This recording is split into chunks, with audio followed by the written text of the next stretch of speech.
Olá, Júlio. Sim, meu Cá doce. estamos. Uma pergunta desde já. Pode um animal ajudar a curar, Júlio? Pode. Pode. Consegue responder? Olha que é raro responder assim. Você disse ajudar. Hum. Se você me disser um animal é o único tratamento para isto ou para aquilo, eu imediatamente fujo com o rabinho à seringa. Agora, ajudar, não tenho problema nenhum em dizer que sim. Na verdade, todo o amor nos pode ajudar, não é? É Não sei se a evidente. curar, mas garantidamente eu acho que todo o amor nos pode ajudar a ser melhores. Com a convivência com o animal, certamente que Oh, querida, é de amor que se trata, quando não é? nós dizemos, por exemplo, que a qualidade da nossa relação afetiva com o nosso médico faz parte do arsenal terapêutico. Agora há pessoas lá dentro, lá dentro e lá fora, que estão a vir a dizer assim: pensei que ele já tinha dito tudo, mas não. Ele vai dizer que tanto faz ir ao médico como falar com o cão ou com o gato. Não vou dizer isso. Vou dizer que o nosso estado afetivo e a nossa sensação de bem-estar com a presença, e isto vou dizê-lo sem problema nenhum, com a presença de alguém ou de um animal que nos é muito querido, é uma constelação afetiva, digamos assim, que é vantajosa em termos, e até, olha, vou ficar-me pela minha quinta, que é para não me arriscar a dizer asneiras, que é vantajosa em termos de saúde mental. E, por exemplo, como aliás presumo que a Inês irá referir, e, por exemplo, um animal de estimação, na maior parte dos casos, é uma boa ajuda no crescimento das crianças em geral e em determinados casos particulares de patologias mesmo, olha, determinadas formas de autismo, etc., pode ser uma espécie de ponte entre o isolamento daquela criança e o mundo que a rodeia. Porque com um animal também podemos descobrir a partilha. Uma criança a crescer com um animal pode tornar-se facilmente menos egoísta, pode perceber o que é isto de dar e receber. E cuidar. E cuidar, claro. Cuidar, responsabilizar. Tudo. Quando eu, e não sei se o Júlio passou por isso também com os seus filhos, quando eu digo à minha filha, pois, porque era de facto muito. Eu sempre tive cães, não é? Cresci na aldeia, sempre tive cães, gatos, galinhas, tudo. Mas, quer dizer, ter um animal, sobretudo na cidade, implica um cuidado. E tanto, é como ter outra pessoa em casa, não é? Exatamente. Você já reparou que há pessoas que abandonam os animais? E não são assim tão poucas. Não são. Mas aqui há não sei quantos anos atrás, nós também fizemos aqui um programa curto sobre os casais que não se apercebem bem do que é adotar uma criança e também as devolvem. Também as devolvem, sim. Ora, vamos. Porque primeiro de trabalho. tudo, até podemos dizer isto: o amor dá trabalho. Pois dá. Pronto. Pois então, dá. E, por exemplo, como compreenda, aquilo que eu conheço melhor são os cães. É evidente que os meus cães têm muito mais encanto às 4:30 da tarde, refastelados ao pé de mim, no relvado de Cantelães ou na sala, enroscados, do que às 7 da manhã, por vezes, aos pulinhos cheios de saúde, a acordarem porque querem ir lá fora. Às vezes até têm o supremo desplante de eu levar lá fora, ele ou ela satisfaz as suas necessidades fisiológicas, volta para dentro e adormece outra vez. E eu já não consigo. Nessas alturas, eu garanto-lhe que lhe acho menos piada do que acho à noite, por exemplo, em que adormecem ao pé de mim, ou isto, ou aquilo, ou aquilo outro. Mas isso é o que está inerente ao cuidar. É por isso que nós também já fizemos programas em que falamos, nomeadamente, não para as crianças, mas para os idosos, no Japão, em que há idosos que preferem de longe um robô. Estamos a chegar aí. Que tem uma cobertura Lá- de felpo, ou lá o que é, não é, e tal, e que não tem estas chatices, não é? O robô não pede para ir lá fora, às vezes a chover, etc, não é? Aí já estamos a entrar no tal território, do qual também já aqui falámos muitas vezes, das expectativas, não é? É evidente. Com um robô não nos vamos desiludir.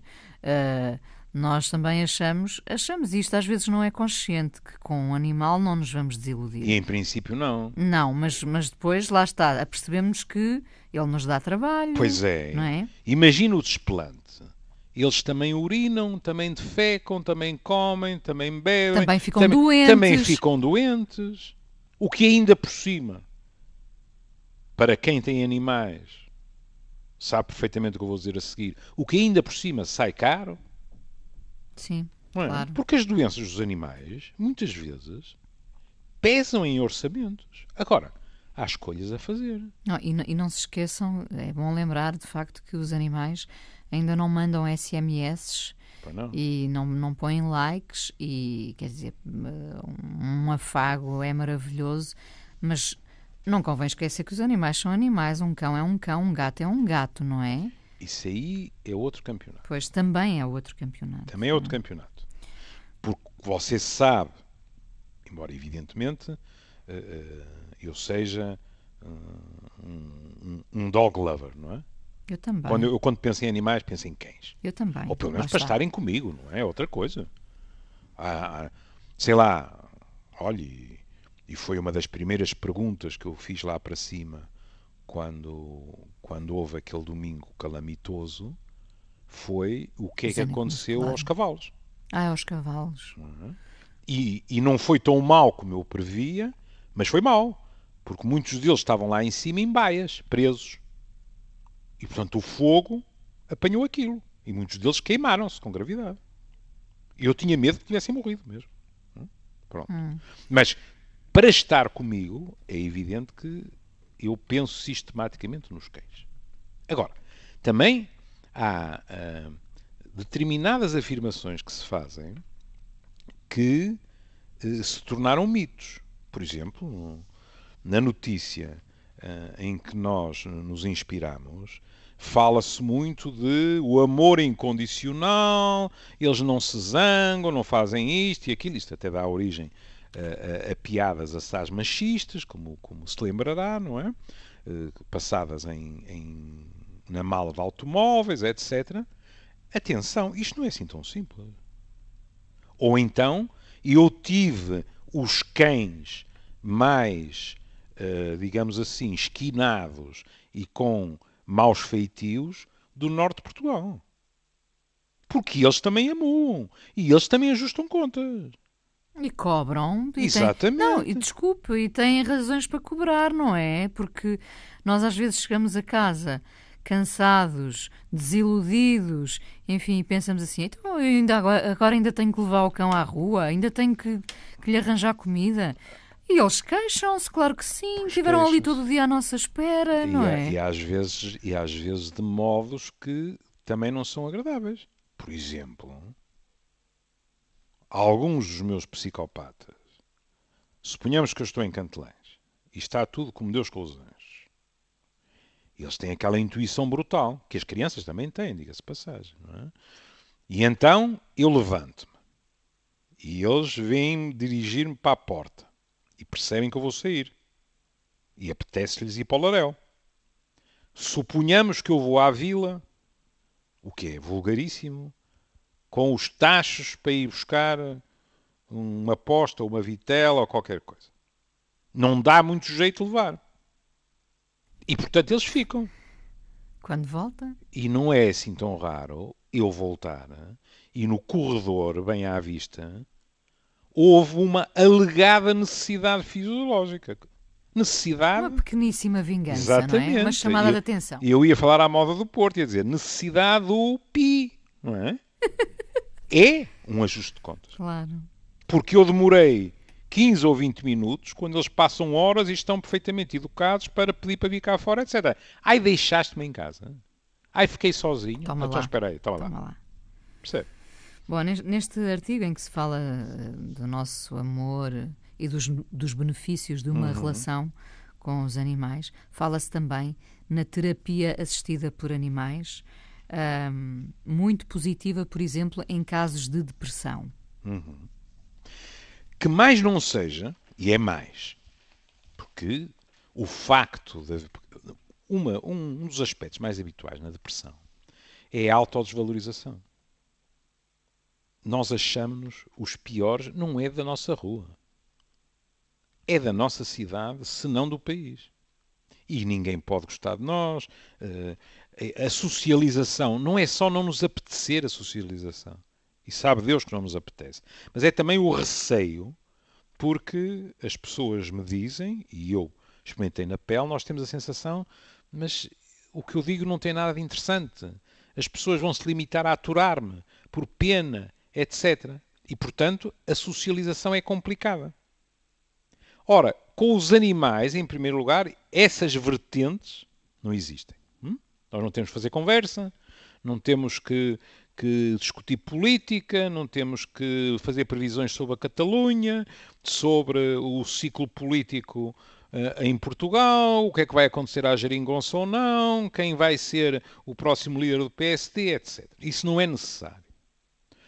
Mas não é só essa a questão. É que, por exemplo, muitos dos animais apercebem-se quando nós estamos em baixo. E é frequente que se aproximem ainda mais de nós. Como, aliás, acontece com as crianças.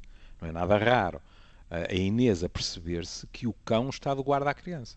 Sim. Ali, deitado. Já para não falar daqueles casos extremos em que o dono morre e o cão, sobretudo os cães. Deixam-se alguns morrer no cemitério, ao pé da campa. Sim. Pronto. É tão horrorosamente simples como isso. Mas não é apenas entre aspas, o afeto que, se quiser, é assim. Nem um deprimido consegue negar aquele afeto. Também há outra face da moeda. Ao longo de 40 anos de clínica, vi muitas depressões que foram espoletadas pela morte de um animal de estimação. Não quer dizer que nós não fiquemos tristes, portanto, eu não estou a dizer que foi só por aquilo, mas a pessoa já estava res-ves campelúrica e a morte do seu cão, do seu gato ou qualquer coisa foi a gota que fez transbordar o copo. Sim. Até pela sensação de solidão que isso traz. Mas o que a Inês estava a dizer há bocado, que é um animal tem que ser cuidado, e estávamos há bocado a falar no registro do crescimento da criança, da responsabilização da criança, etc. E faz-lhe muito bem. Nestas situações, mantém aquela pessoa em movimento. Porque é preciso preocupar-se com a alimentação do bichinho, porque é preciso levar o bichinho à rua de manhã, pelo menos e à noite também, etc, etc. E isto é terapêutico. Mantém a pessoa no trilho da vida, percebe? Ora, a depressão tem tendência a empurrar-nos exatamente no sentido oposto, que é pôr-nos completamente fora do passeio, da estrada, do que quiser, que é a vida. Boa imagem, sim. Ora bem, tudo que contribui para evitar que nos encapsulemos é importante. E por isso, os amigos de quem está nessa situação, em geral, têm um equilíbrio difícil. Porque é mesmo difícil, que é assim. Por um lado, não querem forçar aquela pessoa a fazer coisas que sentem que estão naquele momento, vou repetir, naquele momento, acima das suas possibilidades.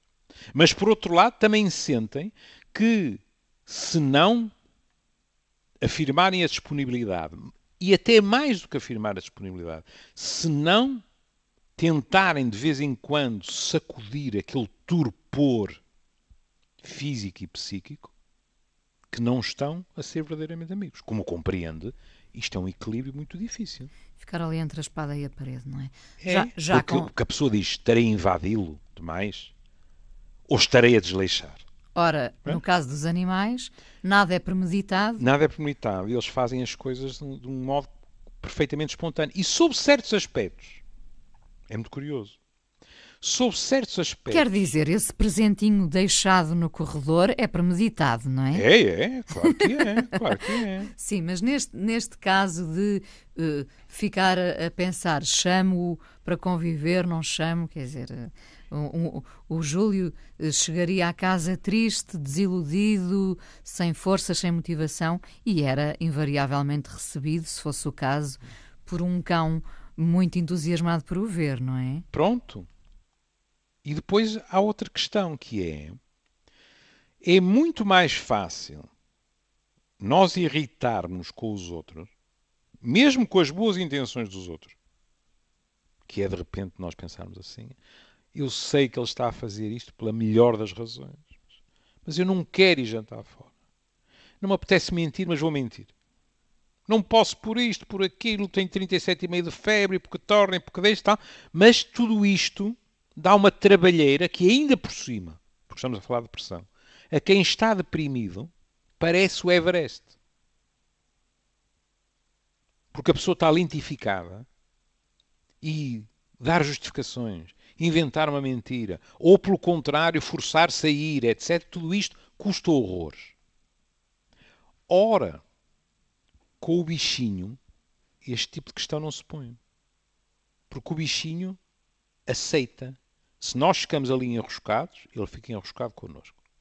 Mas se você, por exemplo, no caso dos cães, lhe mostra a coleira e ele percebe que vai haver passeio, ele dá um pulo e fica todo contente por ir ao passeio também. Claro. Ou seja, não há pressão sobre si.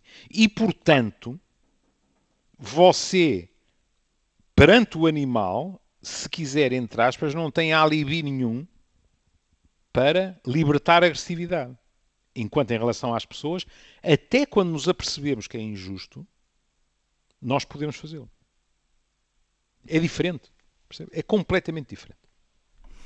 Agora, eu acho que as pessoas têm cada vez mais animais em casa, nas cidades, até porque estamos todos a viver mais sozinhos. Ora, isso foi o que aflorámos há bocadinho. Eu acho que já ninguém tem dúvidas, não é? Que eu sou um feroz adepto, quando se pode, porque é assim, os bichinhos também têm de ter condições dignas de vida. A Inês há bocado dizia, ficar o dia todo sozinho em casa, nós aí temos que ver se não estamos a ser egoístas. Imagine, por exemplo, um cão, e ainda por cima um cão relativamente grande, metido num T1 um dia inteiro. Isto é uma crueldade. Não quer dizer que nós depois não cheguemos e não o cobramos de mimos, percebe? Não, vamos fazer uma pergunta mais difícil. É justo? Pronto. Estamos a respeitar os direitos dos animais. O que ainda por cima é muito complicado, porque nós podemos responder assim, mas quando eu chego a casa ele fica contentíssimo. Isso é verdade. É que podemos não sair desta discussão, venha Pronto. quem vier, que é egoísta não ter, porque dá trabalho, ou é egoísta ter, sujeitando o animal a esses horários complicados? Ambas as coisas podem ser profundamente egoístas, é verdade. É verdade. Idealmente viveríamos todos no campo com os nossos rodeados de animais, à solta, não é verdade? Livros, amigos e nada mais. Não era? Ora bem, mas porquê é que eu agora estava a entrar pelas traseiras? É que, sendo eu um forte adepto de termos animais, mas, por exemplo, eu não tenho nenhum animal na minha casa do Porto. Lá está, se calhar não seria justo, não é? Ele ficar à sua espera todo o dia. E não é só isso. Tenho que ser lúcido. Não é? Comigo a trabalhar, eu se calhar sou demasiado preguiçoso para estar às 7 da manhã Sim. a ir levar o bichinho lá fora para depois vir para... Isto no inverno tem que se lhe diga, depois um tipo vem para casa e tem que se arranjar ele, etc, etc, etc. Pronto, ponto final. E, portanto, eu sou um dono de fim de semana. Pronto. Mas há uma razão, o mais das vezes inconsciente, outras vezes consciente, mas há uma razão para termos animais de estimação que já não me agrada. Que é quando nós temos animais de estimação para evitar o contacto com as outras pessoas. Isso não é bom. Como a Inês disse muito bem, são magníficos, mas são os bichinhos. Eu compreendo quando as pessoas dizem, doutor, mas eu... É o clássico, não é? Quanto mais conheço as pessoas, mais gosto dos animais e tal. É verdade. Muitas vezes é a sensação que temos. Olhamos em volta e dizemos, mas os animais não são hipócritas. Mas os animais não andam a mentir a torto e direito. É verdade. Agora, tendo eu a profissão que tenho, é evidente que não posso encarar de um modo tranquilo que alguém se refugie, o verbo é esse, se refugie num ou nos animais para cortar aquilo que é a sua vida social, aquilo que é a sua vida de relação. Porque isso é de mau prognóstico. Mas é uma tendência, não é? Destes dias. É.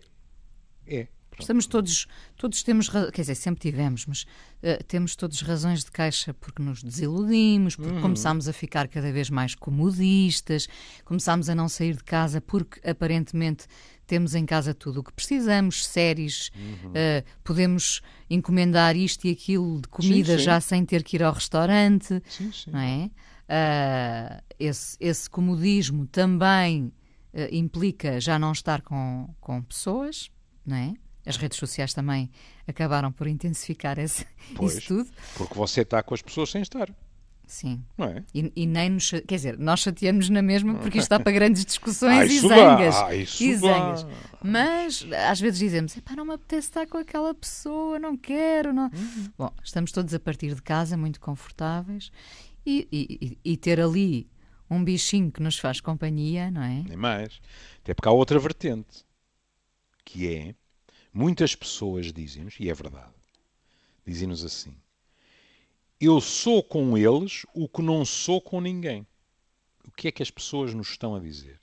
Estão a dizer que em termos afetivos e de demonstração do afeto, conseguem libertar-se completamente com os animais, quando não conseguem libertar-se com as pessoas. Eu não estou a defender que nós tripeiros vamos para Santa Catarina a abraçar-nos a toda a gente que passa, não é isso? Não é? Pronto, não é? Se calhar até era bom, não estou a dizer que não, pronto, não é? Make love not war. Cuidado com as constipações, Santa Catarina estamos a entrar no tempo delas. Isso, não é? Estamos, não é? Mas, que eu sei por experiência própria e por observação, que há às vezes pessoas que são de uma extraordinária parcimónia na expressão dos afetos. Não é o meu caso. Eu, em geral, sou de abraços, de beijos, etc, etc. Para quem me é próximo, como é evidente, não é? Mas há pessoas que, mesmo para os que são próximos, têm muita dificuldade. Em contrapartida, algumas dessas pessoas são capazes das maiores efusões afetivas com os seus animais. De tal forma que, de vez em quando, a Inês até houve algumas críticas, que é que diabo, isto é um exagero. Trata o bicho como se fosse um bebê. E algumas pessoas tratam mesmo. E há até... E podem tratar, não é? E podem tratar. E há até determinadas culturas em que a opinião é livre. Eu devo-lhe dizer, e isto foi há décadas atrás, mas quando eu estive na Suíça, eu às vezes tinha a sensação que algumas daquelas senhoras suíças irtas que por lá andavam tratavam melhor o cãozinho e o gatinho do que propriamente o netinho ou qualquer coisa. Isso já é uma bela questão. Pois. Porquê, Júlio? Lá está a velha história, percebe? Porque o animal não nos questiona. Porque o animal altera muito menos, digamos assim, as nossas rotinas, etc. Porque o animal bola muito menos com a nossa paciência, em geral. E, portanto, isso pode acontecer. Mas há realmente pessoas que você não as reconhece. Porque até as pode apanhar distraídas, percebe? Que é de repente, você está a falar com alguém e aparece o cão ou o gato ou qualquer coisa e a maneira de falar daquela pessoa transforma-se completamente. Há um carinho extraordinário naquele tom de voz que, evidentemente, o bicho imediatamente entende. Eles são de uma sensibilidade extraordinária. Eu lembro-me da cadela que tive há muitos anos atrás, que bastava eu entrar em casa e dizer o que é isto, que ela imediatamente se escondia. Porque sabia que tinha feito mais neirola qualquer. E veja o que a Inês dizia há bocado. Haja sem culpa nenhuma. Eu tinha-me atrasado e a pobre da bichinha não se tinha aguentado. E eu que vinha todo roto, etc., não é? Olhava e dizia, minha Nossa Senhora, agora ainda vou limpar a casa. E dizia, lá está, parece um diálogo, não é? O que é isto? E ela não só não me respondia, por definição, mas metia o rabito entre as pernas, fazia 180 graus e ia para a camita dela à espera que o céu desanuviasse. O que acontecia inevitavelmente, não é? Porque daí a 5 minutos tinha passado tudo, o que não é habitual com as pessoas. Não é? Tinha passado tudo, eu estava-lhe a dar de comer e ela percebia imediatamente, alto, passou o mau tempo. E era extraordinário, não é? Como é que aquele rabito que estava autenticamente a tentar enfiar-se no chão, de repente parecia uma ventoinha. Que é, o tipo já está bem disposto. Então vamos a isso. Vamos aproveitar. Não é? Ora, isto, quer queiramos, quer não, dá uma simplicidade, digamos assim, na relação, que é impensável, como compreende, com os humanos. Aliás, eu fui ao Dr. Google Eu gosto tanto do Dr. Google. Dr. Google, e saiu logo uma frase atribuída a Freud que diz assim: Freud adorava cães. Já lhe disse isso, não é? Sim, sim. E um deles morreu num acidente, mas rapidamente lhe deram outro, etc. E eu já lhe contei como foi doloroso para Freud, mesmo no fim da sua vida, o seu amado cão não se chegar a ele por causa do cheiro. Podem entender, se calhar, a humilhação deste homem, não é? Na idade avançada que tinha, o seu fiel companheiro, olhar para ele de longe, não é? Mas não se conseguir chegar, não é? Porque o cheiro era muito mau. Não é? E então diz assim: os cães amam os seus amigos e mordem os seus inimigos. O que é bem diferente do que acontece com as pessoas, que são incapazes de sentir amor puro e têm sempre que misturar amor e ódio nas suas relações. É Freud a falar da ambivalência. Amor puro, claro. É ele a dizer, nos animais existe um amor que não é ambivalente. Eles amam, ponto final. Não é? Enquanto em nós, eu diria, se calhar alguém ficará escandalizado, mas eu diria, felizmente, porque isto também traduz uma paleta de afetos muito maior, mas é complicado de gerir, nós podemos estar completamente cócoras perante alguém e 10 minutos depois está-lhe com uma osga razoável. E aí é outra da segurança que o animal nos dá. É a constância do seu afeto.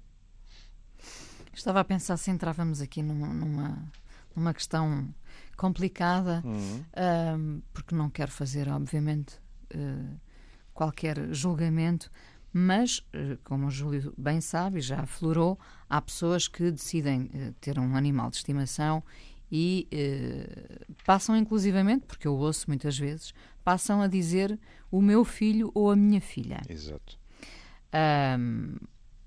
Claro que as pessoas podem fazê-lo, evidentemente, não é? E os animais, Claro. e os animais passam a ter essa importância.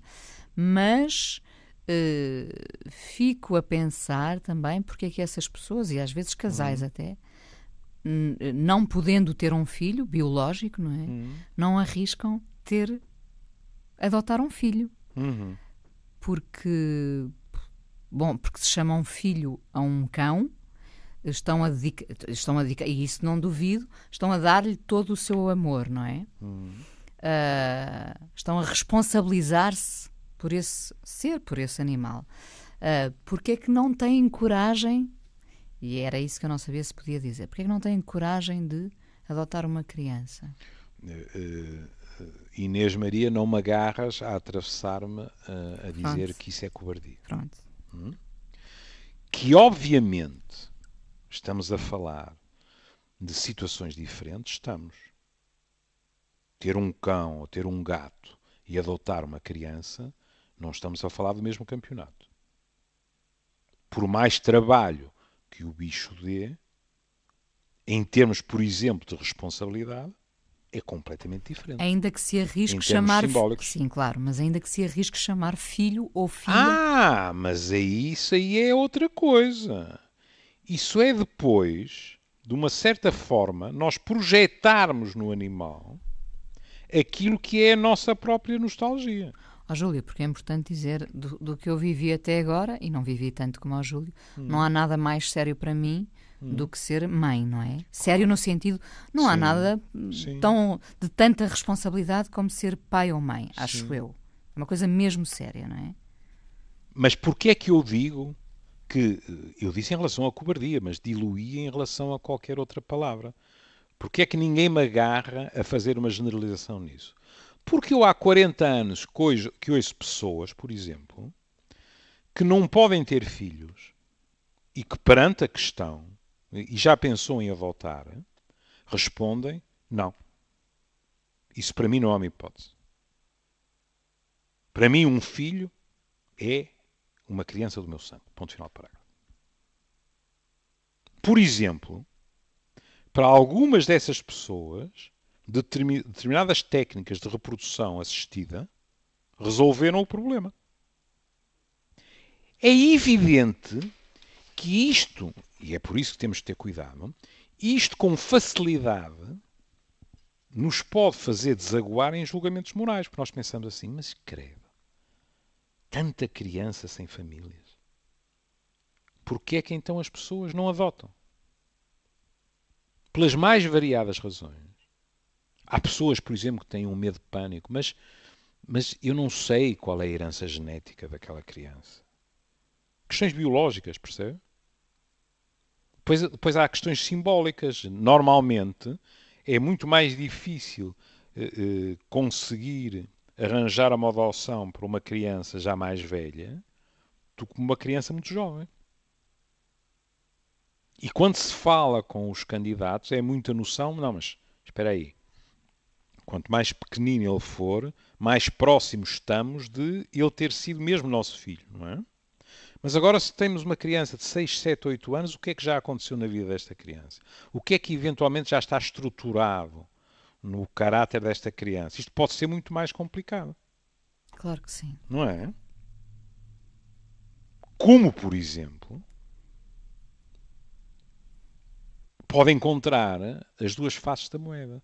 Pessoas que têm até um prazer especial em adotar uma criança que tem determinadas dificuldades e outras pessoas E para fazer quem disso isso... quase uma missão, não é? Exatamente. E outras pessoas para quem isso está completamente fora de questão.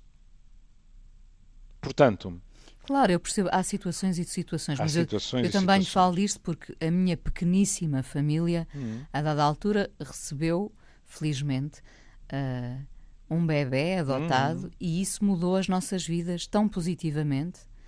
Ainda que seja um risco, mas também ter um filho biológico é um grandíssimo risco. Portanto, que se calhar eu, pelo exemplo tão positivo que tenho, penso como não arriscar. Sabendo que é a coisa mais séria das nossas vidas. Mas por que não arriscar? Minha querida, podemos nos refugiar na sabedoria popular, dizer que quem não arrisca não petisca. É verdade, não é? Mas Sim, o risco é enorme, o risco é enorme. Há pessoas que o não fazem. Como é que estamos de tempo? Ainda temos 10 minutos. Ainda temos 10 minutos, mas pronto, para arrumar com isto. Quando eu tropecei na citação atribuída a Freud, eu digo atribuída porque no Dr. Google às vezes as coisas também não são absolutamente fiáveis, mas pronto, não me admira nada que Freud tenha dito isto, porque, em primeiro lugar, o facto do seu amor pelos cães, e E a questão da ambivalência, que era central em toda a teoria de Freud, embora, como um dia já falámos, a palavra ambivalência e o conceito não pertencessem a Freud, mas sim a Bleuler. Mas Freud aproveitou, e era inevitável que aproveitasse para a sua teoria. Mas tropecei noutra coisa muito bonita do velho Kundera. Kundera alegadamente escreveu assim: os cães são o nosso elo com o paraíso. Eles não conhecem a maldade, a inveja ou o descontentamento.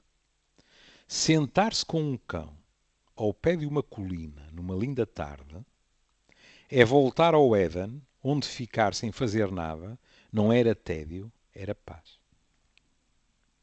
É muito bonito. Muito bonito, sim. Não é?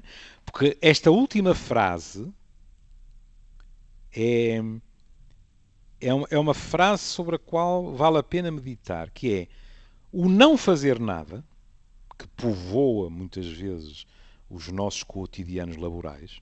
Uma pessoa diz, ai meu Deus, estar agora sem fazer nada, enroscado em casa ou qualquer coisa assim, ainda tenho tanta coisa para fazer, etc, etc. Mas com muita facilidade, o não fazer nada também pode ser um atalho curtíssimo para o tédio. Aliás, não é por acaso que há pessoas que, quando surge a reforma, e ela não foi preparada, e eu digo-lhe sempre a mesma coisa, uma reforma tem que ser preparada, as pessoas de repente ficam sem jeito. O que é que eu faço?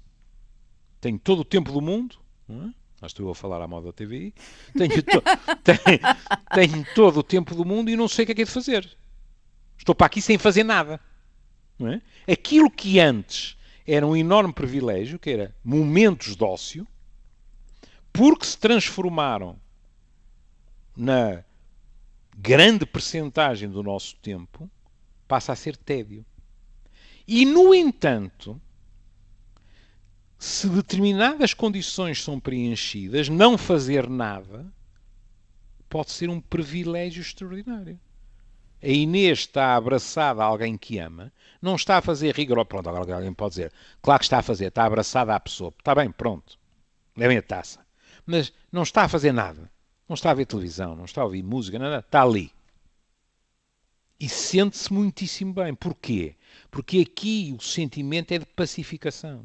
E o que Kundera está a dizer é que não é a mesma coisa não fazer nada sozinho ou não fazer nada com a solidariedade canina, estou a dizer canina porque ele fala especificamente dos cães, a seu lado.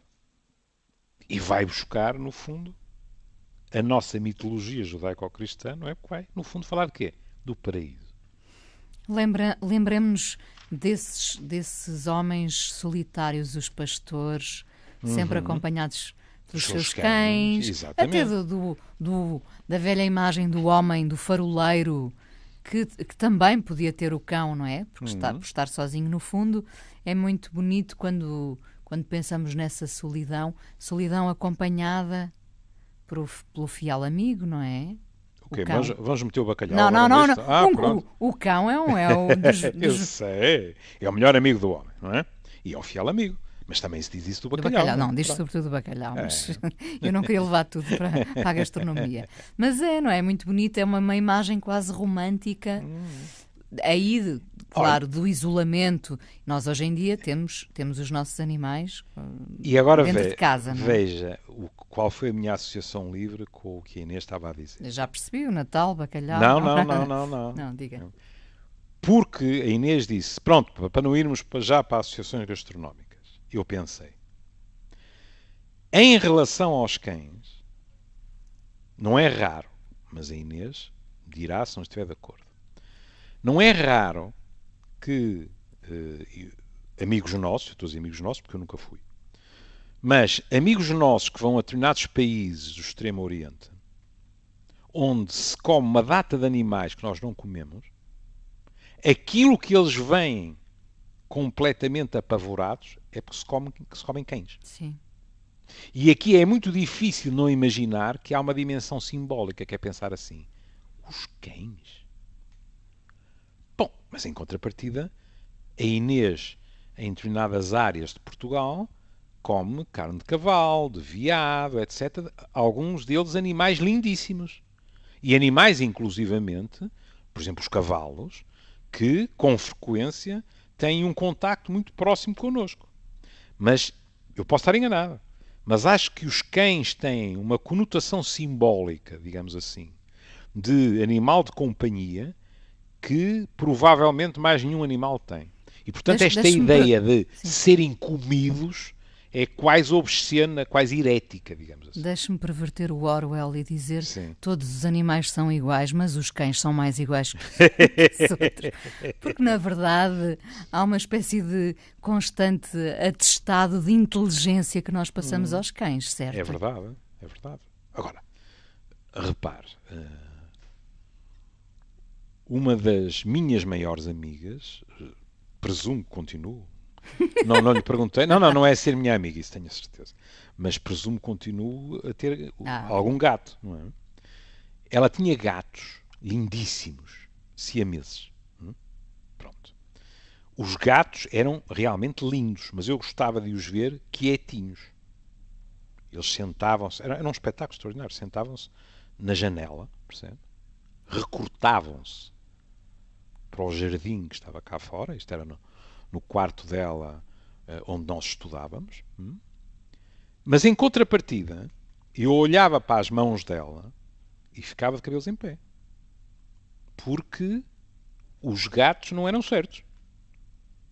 Tanto estavam a ronronar e todos enroscados, não é, felpudos, como de vez em quando vinha uma daquelas patas, inclusivamente para ela. E eu fazia um raciocínio muito lógico, que é, se eles a adoram e fazem isto, Júlio mantém-te à distância. Não é? Ora, é esta imagem que os cães não têm. E há cães perigosíssimos, como é evidente.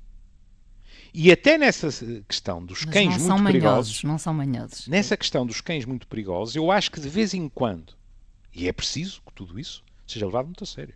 Olha, a minha sogra foi atacada e não foi desta para melhor por uma sorte. Por dois Dobermans que aproveitaram uma porta de quintal aberta e atacaram-me. Ela ia passar na rua, mais nada. Pronto. Portanto, é preciso ter muito cuidado com determinadas raças, etc. Mas eu compreendo perfeitamente que na cabeça de determinados donos seja quase impensável que o bicho possa tornar-se numa ameaça pública, percebe? Porque a ligação que têm é de tal ordem que, de certa forma, extrapolam para outras pessoas. O que não é verdade. Eu, por exemplo, conheci, já não a vejo há montes de anos, mas conheci uma rapariga que, sem nenhum aviso, foi atacada por uma dessas raças de cães. Pronto, ponto final. Há raças que são perigosas. Sim, é complicado. Mas eu não sei se lhe contei, agora estava a dar-me vontade de rir, porque me lembrei. É claro que a minha filha quer ter um cão, claro. Não é? Eu tive uma sorte que não me diga que lhe vai responder como o meu pai me dizia a mim, para que eu ficava louco de raiva, que era, não, porque depois eles morrem e o meu filho vai ficar desgostoso. Não, é mesmo porque... E eu dizia, mas eu fico desgostoso depois, caramba. Ele, não. Eu sei o trabalho que dá, mas a dada altura, gostando eu tanto de cães, a dada altura apaixonámos-nos por um gato persa que estava à venda. E eu disse-lhe, olha... Só compramos, era um gato que estava à venda, só compramos o gato se ele se puder chamar Fernando Persa. E eu tive que lhe explicar porque ela não sei quem era o Fernando Persa. E comprou? Não, Júlio, não. Então, e depois a miúda chamava-lhe Nandinho, pronto. E esta, hein? Bom, vamos ouvir. É muito bom termos animais. Eu tenho saudades, de facto, de ter um animal felpudo, mas pronto, a vida não tem permitido, quem sabe um destes dias. Tive muitos em criança, cresci, apanhei... Isso já ninguém lhe tira. Apanhei pulgas, carraças, tudo e mais alguma coisa. Bom, vamos terminar o programa de hoje em que falámos de animais. Eu lembrei-me deste clássico, ainda por cima pensando em si, Paul McCartney, We All Stand Together, com os sapinhos a cantar. Lá está, e que não por acaso ganhou, um dos prémios que ganhou, não é? Mas um dos prémios foi de associações de pais britânicos. Sim. Que tem a ver com a animação, com com os E o bichinhos, bem que nos etc. faz ouvir isto. Nem mais. Claro. É frequente. Olha, eu já ouvi de pessoas, em relação ao vídeo dos sapos, dizer assim: eu já vomito. Eu já vomito, mas o meu filho ou a minha sobrinha ou qualquer coisa diz outra vez e pimba, lá Olha, vão outra vez. houve Pronto. gente que teve que engolir muitos sapos para ouvir esta canção. E mesmo assim eles continuavam lá. Um beijinho. Beijinho. Beijinho.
Boom, boom, boom.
they're never going to believe this. Wait till I tell Edward and Bill what they've missed.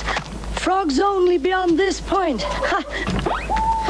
Mum, you should have seen what I saw. Yes, there was a frog show in an underground cave, and an owl swooped down, and I shouted, "Look out!" And all the frogs were swimming and dancing and singing. Oh, it was a wonderful show, Mum. And you'll never believe it. I saw all these frogs going somewhere, so I followed them, and the conductor and music, and they were singing a song, and all standing together. It was a marvelous show, Mum.